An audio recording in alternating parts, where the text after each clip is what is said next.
सभी को नमस्कार प्रणाम। और हम आज ज़्यादा ना कुछ का जल्दी के वीडियो बनाए तनी ताकि अच्छा लगे। तो दोस्तों सबसे पहले हई कागज देख लीजिए, परिवार स्टे के नकल आई प्रावधान लगता ग्राम पंचायती में। तो कोई कम यह चाहे कि इतना सख्त करवाई हो गई बा कि ताकि ओट कट गई बा कि कोई नामे नहीं खे आ जुड़वाओ के तब परेशान बा आदमी। परेशानी इतना पहुँचल बा अब का कहला। ये परिवार रजिस्टर के जाके सेक्रेटरी के पास जगह पर इतना भीड़ जे कहल तो जाओ तो का कहला कि कागज निकाले खतरा पैसे भी दिवा लाइन में लागो निघोरा करो। तो बड़ी परेशानी उठा के तो पढ़ नहीं पाऊँगी क्या और उठा जाता यही में पैन कार्ड आधार से लिंक नहीं होते 11 से 12 रुपये दो 1200 रुपये लग जाता। और ये बिजली के बिल सब कमुआ के के बैठल बा यही काम में लोग परेशान बा हैरान बा जियान हो गई बा। बुझाता कि कितना माने जैसे कि कार्तिक के खेती होला, कार्तिक पूछ के वहाँ आगे भीड़ पहुँचल बा। अगर ये बराई नहीं कल जात तो आगे चल के बड़ा परेशानी और उठा के पड़ता। तो लोग एक के चलते एक पर पूरा माने डिटेल खड़िया जाता जे जल्दी करा लिया। तो एक करा पड़ता, बड़ी मेहनत करे पड़ता, पैसों लगता, दौड़े पड़ता। माने ये बड़े हो जाता है इतना माने तो जारी लोग बाटे अधिकारी की अगर करावे होता लेकिन दौड़ाई होता। लेकिन यही में कोई का काम हमारी है कि इतना काम करे से पहले सजा देवे चाहिए, सरकार के हमने के सूचना देवे चाहिए, जानकारी देवे चाहिए। तो सब काम ठीक बा। अब वोट में जुड़वावले भी जाता, लोग कटवाई भी कटते कटते हम लोग को बहुत परेशानी आ गई बा। तो कहाँ हमने के कहीं जाके उलझता, जब मौका होता था हम जब मौका होता तो हम उलझता कि कहीं ना कहीं कौन गड़बड़ आ जाता।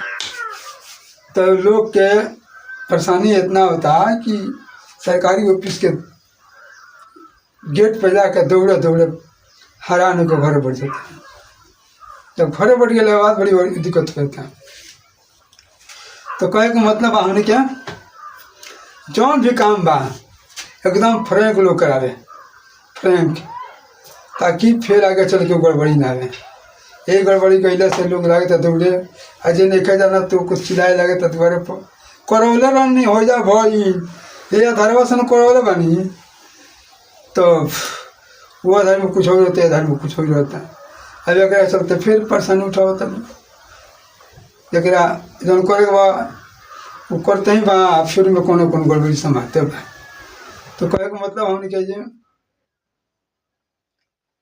कौन भी काम करता साफ सुथरा कर दी ठीक रहे। तो दोस्तों हम वीडियो बनाओ तनी, लेकिन वीडियो में हमारा तनी कुछ गड़बड़ी आ गई बा। गड़बड़ी से बड़ा दुखित मानी वैसा मैं वीडियो बना देनी छोटा होने ताकि ये अगर सुधार करा करता हूँ जाता नहीं ये प्लॉट को देखे ताकि कैसे गड़बड़ हो जाए। तो आज हम यही इतने वीडियो बनाओ तो नहीं है, समय से बाहर हमारे में हुई बा, मेहनत करते बानी, रोज वीडियो डालते बानी, फिर भी हमार जो तीर होला वो काला हो गई बा, ऊपर उठ गई बा, काला हो गई, नीचा गिर गई बा, नीचा गिर गई बा, काला हो गई बा। एक चलते बहुत दुखित जीव हो गई बा ताकि यूट्यूब के तरफ से पता न का आ गई बा, दोनों पेज से लिख दिल बा।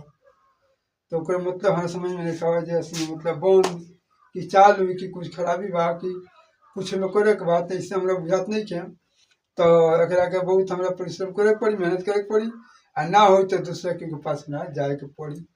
तो देख तनी कहाँ हम जानी का करे पहले अपना सदमा लेता नहीं, ओकरे बाद से कहीं जाए के पड़ी हमरा।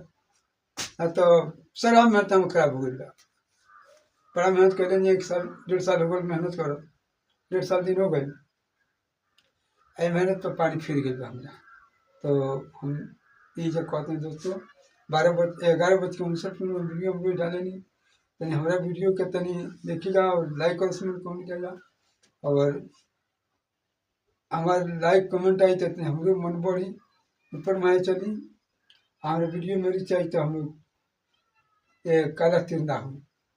तो दोस्तों तनी लाइक सब्सक्राइब कमेंट करी जा ताकि अच्छा रहो।